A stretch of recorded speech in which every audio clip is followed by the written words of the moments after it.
Chapter 1. Under the Desk. Mid-1970s. 3 years old. My house was my castle, where I played under the loving, caring eyes of Mum and Grandma. Stay away from the windows, or you may get a stray bullet. Mum's voice anxiously pealed, delivering one of my earliest lessons in life. Outside, the streets were in turmoil, spilling the sound of gunfire and the smell of burning tires and tear gas into the house. A world of borders, and I was born on the wrong side. Of course, I peeked when I could, wondering what a stray bullet looked like. School children of the same age as my siblings poured out of school across the hill, packing the streets. I could hear them chanting slogans while soldiers fired tear gas and warning shots. All of a sudden, the tone changed. For the first time in my life, I heard the sound of a loudspeaker. Army jeeps roamed the town, blurting orders to stay indoors and risk getting shot. My parents hurried to close the window shades. We stayed indoors for several days. Then came the banging on the door. Loud, continuous banging with the butt of a rifle. I thought the door would break.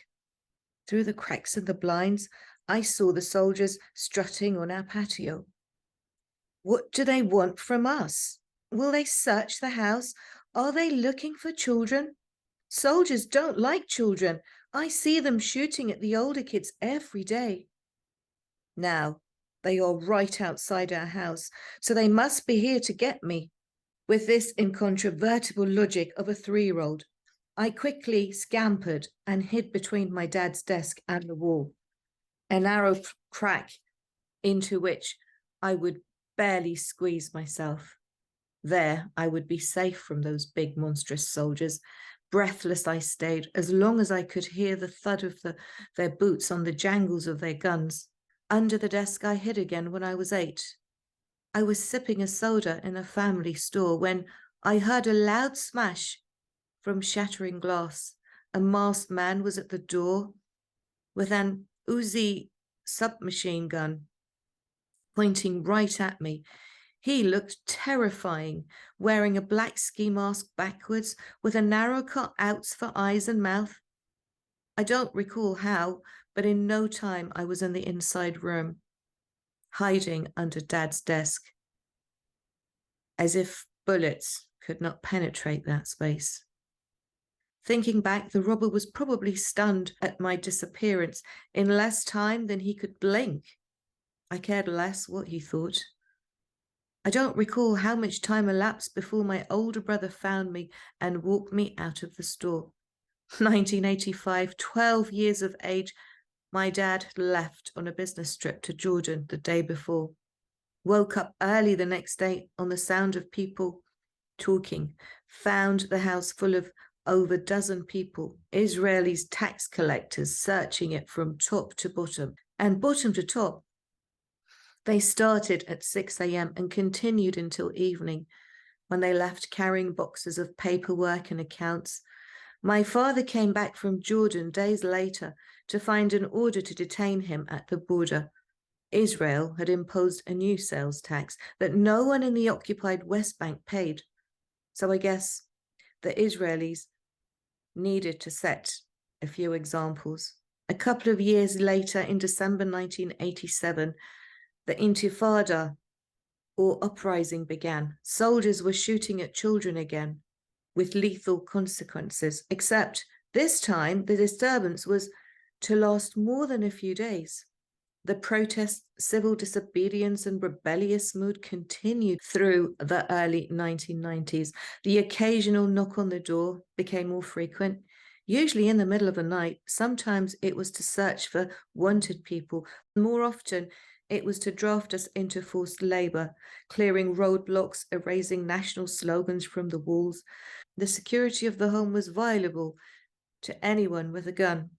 Coexistence with those outside threats was the insecurity within home, the insecurity of relying on someone else, namely my dad, to provide, the insecurity of dealing with his unpredictable moods and tempers, and with his methods of discipline, I could never figure out whether something I'd do would please or anger him. So my best strategy was to avoid him altogether. I dragged my feet coming home from school in the hope that he was done with his lunch and back at work. Now that I'm older, I realized he loved me in his own way. I even grew to pity his old age and frailty. But back then, I feared him and needed places to hide other than his desk. My favorite was outside in the back garden, out of his sight. The ground level of the house was unfinished. Its covered patio, where no one could see me looking down from the third floor, became my hideout. Next to it was an almond tree. That was my friend, who knew all my secrets and heard my grievances. Sometimes I took to the hills. Ramallah was then only lightly built, with plenty of empty lots, hills and fields surrounding us. This green space was to evaporate within my lifetime. For decades after, these insecurities of childhood continued to haunt me. I developed a mistrust and sometimes resentment of authority figures, tough bosses, policemen, airport security and border control. In fact, anyone with a uniform, people who yell or bang loudly on doors, and people who control the purse. When my child's birth was almost due, I yearned to spare her my experience and to ensure the security she needed to flourish, a home free from arbitrary searches, midnight banging on doors, gunshots and wars, or controlling fathers. But I know from my own experience that real security does not exist.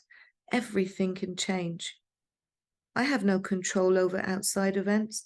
The only thing I can do is to be a different kind of parent than my father has been, and that path I have diligently followed, pledging at a minimum to do no harm. Moving to America did not bring security. I spent 8 years a student nomad in college and graduate school, moving from one dorm room to another, to a subletted apartment in the summer, to my brother's place for the holidays. My periodic visits to my childhood home in Ramallah became of mounting commitments of responsibilities, became shorter and less frequent. Each visit confronted me with more changes, to the point where I hardly recognized the place.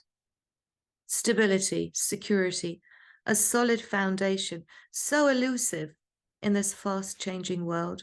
Often I wondered how my own parents felt, having lost their homes and everything they had in 1948, living in the coastal areas of Jaffa and Ramleh.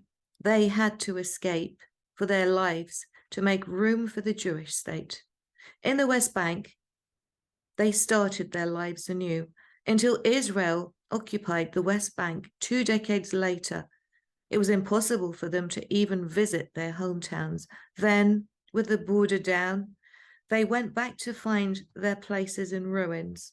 My grandfather died in 1967, shortly after seeing the lands he owned fenced off and confiscated.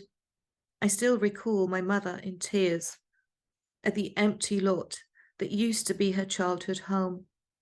I document this because it is a story not restricted to Palestine, but a human one as long as history spanning the globe.